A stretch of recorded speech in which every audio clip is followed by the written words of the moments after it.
மக்கள் அனைவருக்கும் என்னுடைய 79வது இந்திய சுதந்திர தின நல்வாழ்த்துக்களை தெரிவித்துக் கொள்கிறேன். இந்த காணொலியில் நம்ம இந்திய தேசிய கொடியோடைய வரலாறை பற்றி தான் பார்க்க போகிறோம். நம்ம ஸ்கூலில் வந்து நம்மளோட இண்டிபெண்டன்ஸ் டேவை செலிப்ரேட் பண்ணுவோம், காலேஜஸில் செலிப்ரேட் பண்ணுவோம், ஆஃபீஸஸில் செலிப்ரேட் பண்ணுவோம்.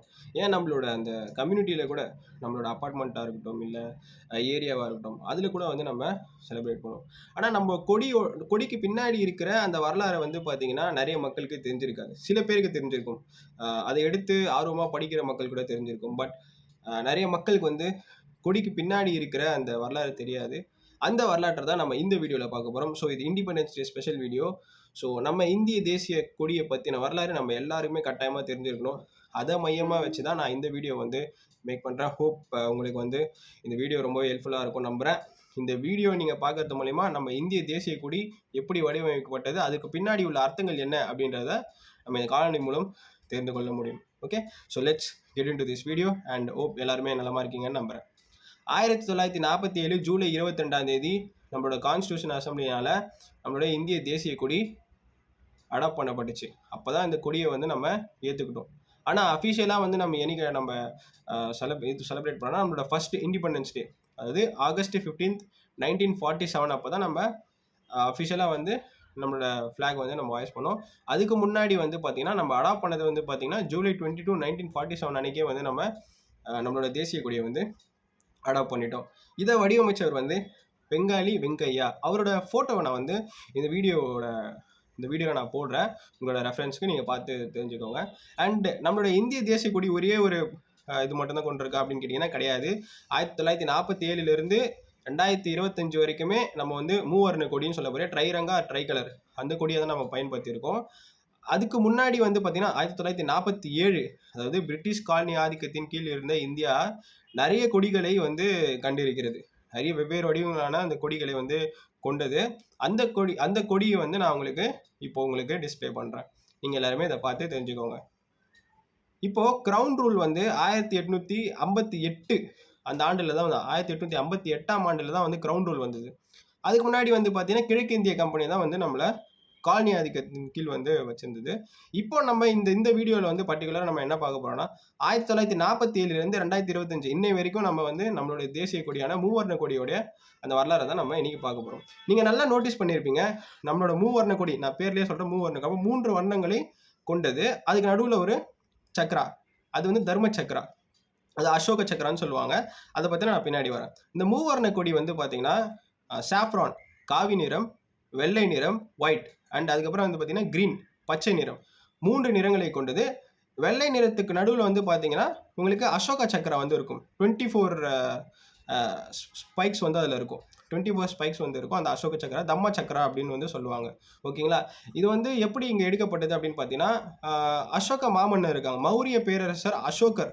அவர் வந்து பார்த்தீங்கன்னா 3rd செஞ்சுரி பிசிஇயில் சரநாத், அந்த லயன் கேபிட்டல்னு சொல்லுவாங்க, அதை மையப்படுத்தி எடுக்கப்பட்ட ஒரு விஷயம் தான் இந்த அசோக சக்கரா. ஸோ இந்த அசோக சக்கரா வந்து எதை ரெப்ரசன்ட் பண்ணுது அப்படின்னு பார்த்தீங்கன்னா டைம், நேரத்தை வந்து ரெப்ரசன்ட் பண்ணுது. அது மட்டும் இல்லாமல் அந்த 24 வந்து பார்த்தீங்கன்னா 24 ஹவர்ஸை வந்து ரெப்ரசன்ட் பண்ணுறாங்க. ஓகேங்களா, அந்த காவி நிறம் வந்து எதை வந்து மையப்படுத்தி இருக்குது அப்படின்னு பார்த்தீங்கன்னா நம்மளுடைய கரேஜ். காவி நிறம் வந்து எதை பற்றி கரேஜ் அண்ட் ஸ்ட்ரென்த்தை வந்து மையப்படுத்தி இருக்கிறது. அதுக்கப்புறம் பார்த்தீங்கன்னா அந்த வெள்ளை நிறம் எதை மையப்படுத்தி இருக்கிறது அப்படின்னு பார்த்தீங்கன்னா நம்மளுடைய அமைதி, நம்ம நாட்டினுடைய அமைதியை வந்து மையப்படுத்தி, நம்ம நாட்டினுடைய பியூரிட்டி அண்ட் நம்ம நாட்டினுடைய ப்ராஸ்பரஸ், இதை வந்து பார்த்தீங்கன்னா மையப்படுத்தி இருக்குது. ஓகேங்களா, அண்ட் க்ரீன் கலர் வந்து பார்த்தீங்கன்னா it usually represent the nature, அதாவது நம்மளுடைய நிலத்தில் இருக்கிற அந்த ஃபர்டைல் லேண்ட்ஸ். நம்ம இந்தியாவில் வந்து பார்த்தீங்கன்னா பல்வேறு தன்மை கொண்ட நிலங்கள் வந்து இருக்குது. நம்ம இந்தியன் ஜியாகிரபிக்கல் லொக்கேஷனை வந்து நீங்கள் படித்து பார்த்தீங்கன்னா தெரியும். நம்ம இந்திய நிலப்பரப்பில் வந்து பார்த்தீங்கன்னா ஒரு நல்ல நம்ம வந்து உண்மையிலே truly blessed we are living in Indian society. இந்த விஷயத்தில் பார்த்தீங்கன்னா நம்ம ஒரு ஃபர்டைலான ஒரு வளம் மிக்க நிலம் வந்து நம்மளுக்கு வந்து கிடைச்சிருக்கு. ஏன்னா ஒரு சில நாடுகள் நீங்கள் எடுத்து பார்த்தீங்கன்னா ஒரு பெரிய கடும் குளிராக இருக்கும், இல்லை கடும் வெயிலாக இருக்கும். ஆனால் இந்த இடத்துல மட்டும் பார்த்தீங்கன்னா எல்லாமே பேலன்ஸ்டாக இருக்கும். அந்த மாதிரி ஒரு விஷயம் வந்து நம்மளோட இந்தியாவுக்கு வந்து இருக்குது. இந்த இந்த பச்சை கலர் வந்து அதுதான் ரெப்ரசன்ட் பண்ணுது. ஃபர்டிலிட்டி, க்ரோத், ஃபெய்த், இதை வந்து நம்மளோட பச்சை கலர் வந்து ரெப்ரசன்ட் பண்ணுது. இந்த மூவர்ண கொடிக்கான அர்த்தம் இதுதான். அப்போ கன்சிஸ்டண்ட்டாக வந்து பார்த்தீங்கன்னா நம்மளோட நாடு வந்து ப்ராஸ்பரஸ் ஆகும், இல்லை ஒரு ஒரு ஃபார்வர்ட் மூவ்லேயே வந்து போயிட்டு இருக்கணும். அந்த அந்த இந்த நம்ம கொடியோட இதுவுமே அர்த்தமே வந்து பார்த்தீங்கன்னா அந்த ஸ்ட்ராங் டிட்டர்மினேஷன் தான். Strong determination and free moment அப்படி தான் இருக்கணும். ஓகேங்களா? இதுதான் வந்து நம்ம அந்த கொடியோட அர்த்தம். அண்ட் வந்து கரேஜ், அந்த மொமெண்டம் கரேஜ் தான் வந்து பார்த்தீங்கன்னா இந்த மூவர்ண கொடி வந்து நம்மளுக்கு வந்து சொல்லக்கூடியது. அண்ட் இதை தாண்டி வந்து நம்ம நிறைய விஷயங்கள் வந்து நம்ம கற்றுக்க போகிறோம். அண்டு இதை தொடர்ந்து நான் வந்து நிறைய பிளான் பண்ணியிருக்கேன். அண்ட் இதுக்கு அப்புறமா வர வீடியோவில் வந்து பார்த்தீங்கன்னா இந்தியா இந்தியா வந்து எப்படி வந்து பிரிட்டிஷ் கிட்ட இருந்து சுதந்திரம் வாங்குச்சு அப்படிங்கிற இந்த வீடியோவை வந்து நம்ம ஒரு சீரியஸாக வந்து நான் பண்ணலான்ட்டு இருக்கேன். ஸோ இந்த வீடியோ வந்து பார்த்துட்டு அதுக்கான அது பண்ணலாமா எப்படின்றத சொல்லுங்கள். நிச்சயமாக நான் பண்ணுவேன். ஏன்னா எனக்கு தெரிஞ்சதை மக்களுக்கும் வந்து தெரியணும் அப்படிங்கிறதுக்காக தான் நான் இந்த வீடியோ வந்து நான் மேக் பண்ணுறதுக்கு ஒரு பெரிய எனக்கு உந்துதலாக இருக்குது. நிச்சயமாக நான் அந்த வீடியோ வந்து மேக் பண்ணுவேன். அண்டு நம்ம மூவர்ண கொடியை பற்றி நீங்கள் இந்த வீடியோவில் தெரிஞ்சிருந்திருப்பீங்கன்னு நான் நம்புகிறேன். இந்த மூவர்ண கொடியோட அர்த்தம் இதுதான். எல்லாருமே அதை அர்த்தம் புரிஞ்சுக்கோங்க. அர்த்தம் புரிஞ்சு நம்ம ஒரு ஒரு செயலும் செஞ்சால் தான் அது சிறப்பாக அமையும். அர்த்தமே புரியாமல் நம்ம ஒரு செயலை செய்யும் போது நம்ம அது எதுக்கு பண்ணுறோன்னே நம்மளுக்கு தெரியாது.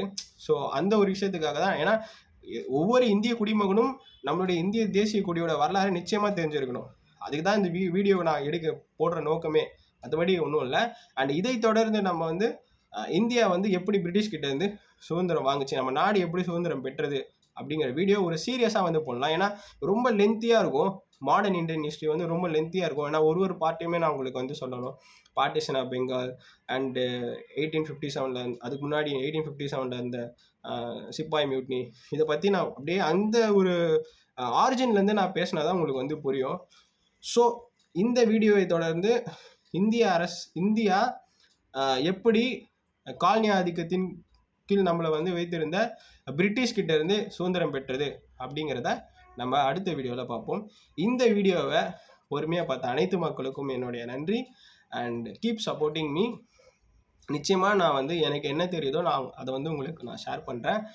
And hope you enjoy this video and thank you for வாட்சிங். அண்ட் அதுவரை உங்களிடமிருந்து விடைபெறுவது நான் அஜய். நன்றி, வணக்கம்.